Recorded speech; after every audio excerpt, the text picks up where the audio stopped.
नमस्कार, आप देख रहे हैं वीयू न्यूज़ पावर्ड बाय विनय उजाला। आइए नजर डालते हैं आज की प्रमुख खबरों पर। हूती विद्रोहियों ने 2 और यूएन कर्मियों को किया अगवा। गाजा में इजराइल का हवाई हमला, इस्लामिक जिहाद सदस्य को बनाया निशाना। अमेरिका में फिर गोलाबारी, नॉर्थ कैरोलिना में एक पार्टी के दौरान चली गोलियां, 2 की मौत और कई घायल। ट्रंप ने कनाडा पर 10% एक्स्ट्रा टैरिफ लगाया, अब कनाडा को देना होगा 45% टैरिफ। भारत के त्रिशूल अभियान से डरा पाकिस्तान, 2 दिन के लिए बंद किया हवाई मार्ग।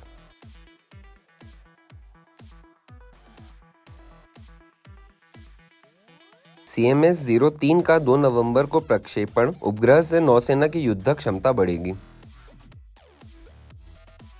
कुर्नूल बस हादसे में दोनों बाइक सवार नशे में थे, पुलिस ने फॉरेंसिक रिपोर्ट से की पुष्टि।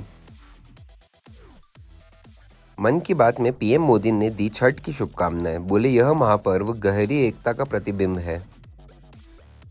पीएम 11 नवंबर के बाद कर सकते हैं नोएडा एयरपोर्ट का उद्घाटन, सीएम योगी ने लिया कामकाज का जायजा। अयोध्या राम मंदिर का निर्माण पूरा, 25 नवंबर को पीएम मोदी शिखर पर फहराएंगे ध्वज। दिल्ली, आईएस के 2 संदिग्ध आतंकियों का कराया जाएगा पॉलीग्राफिक टेस्ट। आईजीआई एयरपोर्ट पर टर्मिनल 2 शुरू, रोजाना 120 उड़ानें होंगी संचालित, यात्रियों को मिलेगी आधुनिक सुविधाएं। नवंबर के बाद कर्नाटका सरकार के कैबिनेट में होगा फेरबदल, सीएम सिद्धारमैया ने दिए संकेत। महाराष्ट्र डॉक्टर आत्महत्या केस में दूसरी गिरफ्तारी, फरार पुलिस इंस्पेक्टर गोपाल गिरफ्तार। तमिलनाडु में कृषि मंत्री शिवराज सिंह चौहान बोले, केंद्र और राज्य सरकारें किसानों के हित में मिलकर कर रहे काम। एमपी के नौरादेही टाइगर रिजर्व में गूंजेंगे चीते के कदम, केंद्र से मिली मंजूरी, 2026 में आएंगे अफ्रीकी चीते। भोपाल मेट्रो की शुरुआत को लेकर संदेह, यात्रियों को करना पड़ सकता है और इंतजार। ग्वालियर जिला अस्पताल में ड्रिप चढ़ाने से बिगड़ी मरीज की तबीयत, मचा हड़कंप।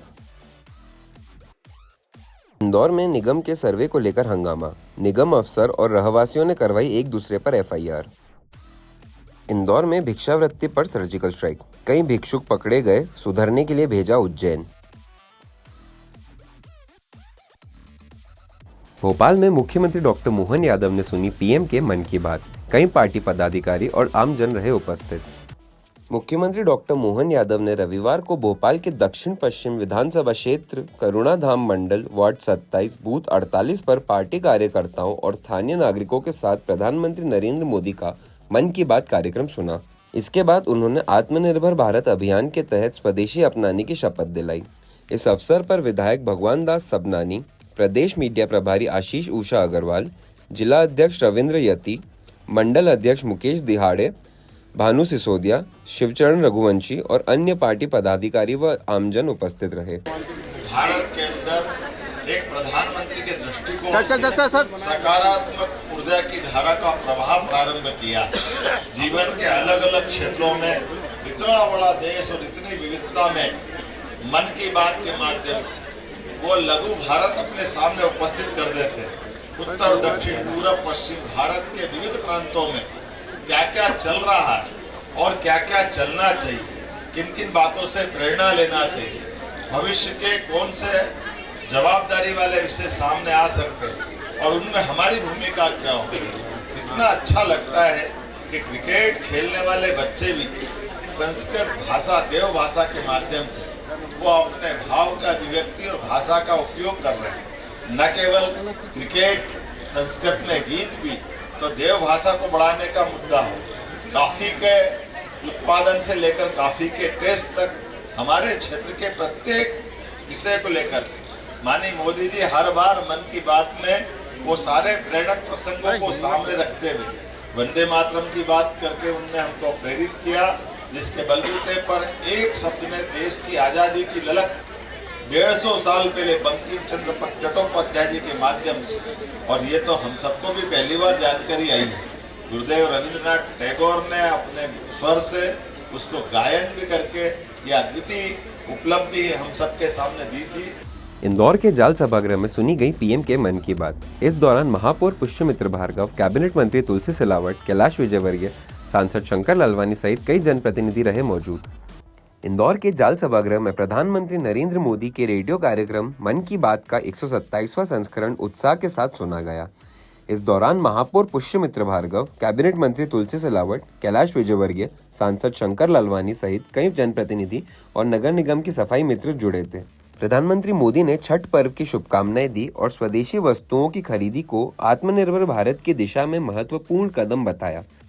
उन्होंने वंदे मातरम के 150 वर्ष और रन फॉर यूनिटी में भाग लेने की भी अपील की। मीडिया से बातचीत में मंत्री कैलाश विजयवर्गीय ने कार्यक्रम की महत्ता और हाल ही में ऑस्ट्रेलियाई खिलाड़ी के साथ हुई घटना पर सुरक्षा की आवश्यकता पर जोर दिया। देखिए, एक तो अद्भुत जानकारी हमको मिली है कि प्लास्टिक कैफ़े खुला है और प्लास्टिक के बदले खाना, ये तो बहुत ही अच्छा भोपाल वालों ने किया है। मैं भी भोपाल जाकर उसको देखूंगा। इसके साथ बहुत छोटी छोटी बातें, जैसे मैं नहीं समझता कि कोई इंडियन काफ़ी बहुत कम लोग पीते होंगे। जो फ़िल्टर काफ़ी के शौकीन है वही पीते होंगे, बाकी सब विदेशी काफ़ी पीते हैं। ये आत्मनिर्भर भारत का उन्होंने एक और काम किया है आज, काफ़ी कोरकू काफ़ी उड़ीसा की। मैंने अभी जाते ही सबसे पहले ढूंढूंगा कि कहाँ पर है, क्योंकि मैं भी कॉफ़ी प्रेमी हूँ और मैंने अभी बंद कर दी थी कॉफ़ी पीना नेस्कैफ़े, क्योंकि बहुत अच्छी अभी कॉफ़ी कहीं मैं ढूंढ नहीं पाया था, सब विदेशी काफ़ियाँ थी।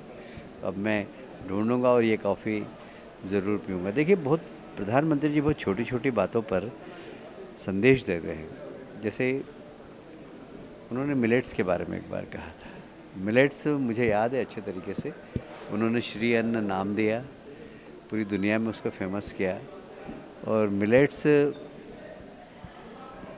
हमारे आदिवासी लोग रीवा के आसपास और बस्तर में, इधर सब दूर मिलेट्स होते हैं। 2 रुपये किलो और 3 रुपये किलो बिकता था, आज बाज़ार में 100 रुपये किलो मिल रहा है। आदिवासियों ने खेती करने की और उत्साह बढ़ गया, पलायन रुक गया और आदिवासी संपन्न हो रहे हैं। मेरे को देख कर आश्चर्य हुआ। मैं राउरकेला के बाद गया था आदिवासी बस्ती के अंदर, वहाँ पार्टी ने कार्यक्रम बनाया था। वहाँ हर घर में मोटरसाइकिल खड़ी थी, हर घर के अंदर। और महिलाएं, ऐसा लग नहीं रहा था कि ये आदिवासी महिलाएं, इतना उनका लिविंग स्टैंडर्ड बहुत अच्छा हो गया, क्योंकि उनकी सेल्फ हेल्प ग्रुप के माध्यम से उन्होंने जितने भी मिलेट्स है उसको पैदा करने के बाद उसको सफाई करके और पैकिंग करके बेचना चालू कर दिया। वो होलसेल में 50 से 60 रुपये किलो बेचते हैं, जहाँ 2 रुपये और 3 रुपये किलो बेचते थे। बताइए कितना गुना हो गया। इंदौर के वार्ड 74 में पार्षद पति और निगम कर्मियों के बीच बड़ा विवाद। दोनों ने एक दूसरे के खिलाफ करवाई एफआईआर दर्ज। बीजेपी नेताओं ने निगम कर्मियों पर कार्रवाई की मांग की।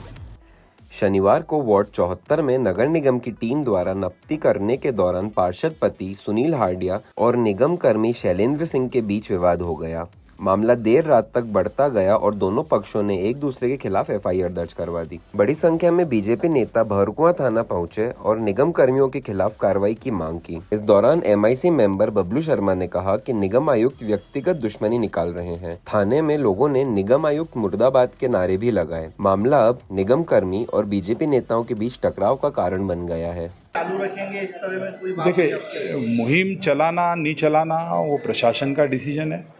हमारा बस एक आग्रह है कि जनता के साथ दुर्व्यवहार सहन नहीं करेंगे। अच्छा भैया, एक मामला बताया जा रहा है आपको, ये धमकी मिली थी क्या? मुझे भी दी गई थी धमकी, मगर हम भारतीय जनता पार्टी के कार्यकर्ता हैं। अगर ऐसी धमकियों से डरने लगे, धमकी तो किसने दी थी? मुंह पे कपड़ा बांध के थे 2 बाइक पे, और उन्होंने मुझे धमकी दी थी और मैंने उनके पीछे गाड़ी भी लगाई, मगर तब तक वो गायब हो गए। क्या बोला मगर गया था? आज जो हमारे बीच में आएगा हम उसका इलाज कर देंगे। अच्छा, कहाँ की घटना थी? बहुत कुआ की। आपने एफआईआर करी?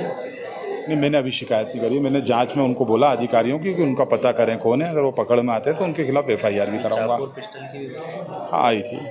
मुझे ऐसा लगा था कि उनके पास हथियार भी हैं। अच्छा, लेट नाइट आप पूरे पार्षद दल के साथ थाने पे पहुंचे, यहाँ पर भी खूब हंगामा चला था। जी, क्या मांगे? मांगे यही थी कि जो दोषी हैं उनके ऊपर एफआईआर दर्ज करें। इसमें कोई बड़े अधिकारी? जो मातृशक्ति हैं, जो बहनें हैं, उनकी एफआईआर नहीं लिखी जा रही थी। हमारा यही आग्रह था कि उनकी एफआईआर लिखो। इसमें कोई बड़े वरिष्ठ अधिकारियों का नाम वगैरह है क्या? किसी के निर्देश पे वो गए हैं इस तरीके का भी? नाम तो यहीं पर सुनने में आ रहे हैं, जिन किसी के भी निर्देश थे उन माता बहनों ने उनके नाम लिखाए हैं। आपको और माता बहन? नहीं, मेरे को उन्होंने नहीं कराया। उन्होंने नाम एफआईआर में और उनके आवेदनों में दिए हैं। जो एफआईआर हुई है उसमें उनके नाम है। अच्छा, अभी एफआईआर हो गई, संतुष्ट है आप लोग? जा रहे हैं कि बिल्कुल हम संतुष्ट हैं। और ये माननीय पुष्यमित्र भार्गव जी के नेतृत्व वाली नगर परिषद है और जनता ने जो विश्वास दिया है, तो उस जनता के साथ अन्याय तो हम नहीं होने आपका देंगे। भी एक वीडियो चल रहा था फोन पे बात करते हुए, इससे कर रहे थे क्या आप? अब वो आप छोड़िए, कुछ गोपनीयता भी रहना चाहिए। परसों सीएम साहब आ रहे हैं, क्या ये मुद्दा उनके सामने रखा जाएगा या उन तक बात पहुँची? देखिए, वो हमारे अभिभावक हैं और परिवार के अंदर जो भी बात होती है वो अभिभावक की जानकारी में लाना हमारा फर्ज है। माननीय मुख्यमंत्री जी हमारा अभिभावक हैं, तो माननीय महापौर जी, नगर अध्यक्ष जी जो तय करेंगे वो होगा। ऐसे अधिकारियों को हटाना भी चाहिए उनकी पोस्ट से? बिल्कुल, जो लोकतंत्र में जनता को सर्वोच्च स्थान दिया गया है और अगर उसी जनता के साथ दुर्व्यवहार हो रहा तो वो लोग नौकरी करने के हकदार नहीं है। कैलाश विजयवर्गीय के क्षेत्र में दीपावली मिलन समारोह का हुआ आयोजन। सभी कार्यकर्ताओं और नेताओं ने लिया हिस्सा। मुख्यमंत्री डॉक्टर मोहन यादव ने भी ऑनलाइन जुड़कर दी शुभकामनाएं। कैबिनेट मंत्री कैलाश विजयवर्गीय के क्षेत्र में शनिवार रात दीपावली मिलन समारोह आयोजित किया गया। एरोड्रम रोड स्थित गार्डन में हुए इस कार्यक्रम में विधानसभा क्षेत्र के सभी बूथ स्तर के नेता और कार्यकर्ता मौजूद रहे। कैलाश विजयवर्गीय ने सभी से मिलकर दीपावली की बधाइयां दी और कार्यकर्ताओं का सम्मान किया। इस मौके पर प्रदेश के मुख्यमंत्री डॉक्टर मोहन यादव भी ऑनलाइन जुड़े और शुभकामनाएं दी। पूर्व विधायक आकाश विजयवर्गीय, सत्यनारायण सत्तन और क्षेत्र के अन्य गणमान्य नेता भी समारोह में शामिल हुए। देखिए, ये जितने भी त्यौहार हैं, ये सामाजिक समरसता, समाज के अंदर प्रेम भाव, समाज के अंदर एकता, समाज के अंदर असमानता को समाप्त करने के सब त्यौहार संदेश देते हैं। और मुझे लगता है, देखिए, आज हम सब लोग एक जाजम पे बैठे हैं। किसी को कोई जात का पता नहीं, कौन गरीब है कौन अमीर है किसी को पता नहीं। हम सब बैठ रहे हैं, भजन सुन रहे हैं, भजन गा रहे हैं, दिवाली मना रहे हैं, पटाखे फूट रहे हैं, भोजन सब साथ में कर रहे हैं अभी। तो ये सब एक तरीके से मजबूत समाज बनाने का एक माध्यम है हमारे देश के अंदर त्यौहार। ऐसे त्यौहार दुनिया में कहीं नहीं बनते और इसलिए हमारी जो सामाजिक दृढ़ता है वो बहुत मजबूत है। 5000 साल की गुलामी के बाद भी हमने हमारी विरासत नहीं छोड़ी, हमारे संस्कार नहीं छोड़े। ये हमारे समाज की विशेषता है। उसका कारण यही है कि हम ये त्योहारों के माध्यम से आपस में एक दूसरे से बिल्कुल गठबंधन की तरह है। ये हमारी विशेषता है। सोशल मीडिया को लेकर आपने चिंता जाहिर की, आम जनता से भी अपील करी कि सोशल मीडिया का सकारात्मक। देखिए, कुछ विदेशी ताकतें हैं जो इस देश के अंदर अस्थिरता फैलाना चाहती है, भ्रम फैलाना चाहती है। और मैं तो नाम ही ले लेता हूँ कि पाकिस्तान की उसमें महती भूमिका है। और अब तो बांग्लादेश के भी मैंने सोशल मीडिया के अकाउंट देखे हैं जो भारत के खिलाफ, हमारे धर्म और संस्कृति के खिलाफ सोशल मीडिया का उपयोग कर रहे हैं। तो हमें इन सब बातों से समाज को बचाना है और हमें सकारात्मक सोशल मीडिया का उपयोग करना है। हमारे संस्कार, हमारी विरासत को हम संभाल के रखें और समाज में उसका प्रचार प्रसार करें। यह नकारात्मकता समाज के बीच में नहीं आए, ये हम सबको चिंता करें। जूनी इंदौर के भक्ति प्रिया आश्रम के पास सैनिटरी पैड के गोदाम में लगी आग। फायर ब्रिगेड ने कड़ी मशक्कत के बाद आग पर काबू पाया। जूनी इंदौर क्षेत्र में भक्ति प्रिया आश्रम के पास सैनिटरी पैड के गोदाम में देर रात आग लग गई। गोदाम अनिल और सुनील प्रेमचंदानी का बताया जा रहा है, जो बहुमंजिल इमारत की निचली मंजिल पर स्थित है। आग लगते ही ऊपरी मंजिलों पर रहने वाले लोगों को तुरंत बाहर निकाला गया। मौके पर पहुंची फायर ब्रिगेड की टीम ने कड़ी मशक्कत के बाद आग पर काबू पा लिया। गनीमत रही कि इस घटना में कोई जनहानि नहीं हुई। फिलहाल आग लगने के कारणों का पता नहीं चल सका है। पुलिस मामले की जांच में जुटी है। जैसा कि आपको पता है, भक्ति प्रिया आश्रम के पास में अनिल प्रेमचंदानी और सुनील प्रेमचंदानी, इन दोनों भाइयों का एक संयुक्त सैनिटरी पैड का गोडाउन बेसमेंट में नीचे बना हुआ है, मल्टी के नीचे। आज अभी रात के समय इलेक्ट्रिक शॉर्ट सर्किट से आग लगने की घटना घटित हो गई थी। कोई जनहानि नहीं हुई है। फायर ब्रिगेड की सहायता से इसको कंट्रोल कर लिया गया है। कई गोदाम तक क्या बनता था या क्या क्या कचरा जमा होता था यहाँ पर? इसमें सैनिटरी पैड का जो रॉ मटेरियल और तैयार की सैनिटरी पैड, ये मटेरियल इसके अंदर रखा हुआ था। ऊपर फ्लैट में रहवासी भी रहते थे? हाँ, इसमें 12-13 फैमिलीज ऊपर निवास करती हैं। इसमें किसी तरह की कोई जनहानि किसी प्रकार की नहीं हो पाई है। आग पे काबू पा लिया गया? जी हाँ, आग पे काबू पा लिया। एहतियात के तौर पर बिल्डिंग में खाली करो? जी हाँ, बिल्डिंग एहतियात के तौर पर खाली करवा ली गई थी। सभी को नीचे उतार लिया गया जितनी फैमिली ऊपर रहती थी। ऐसी ही खास खबरों के लिए बने रहिए हमारे साथ वीयू न्यूज़ पर, पावर्ड बाय विनय उजाला।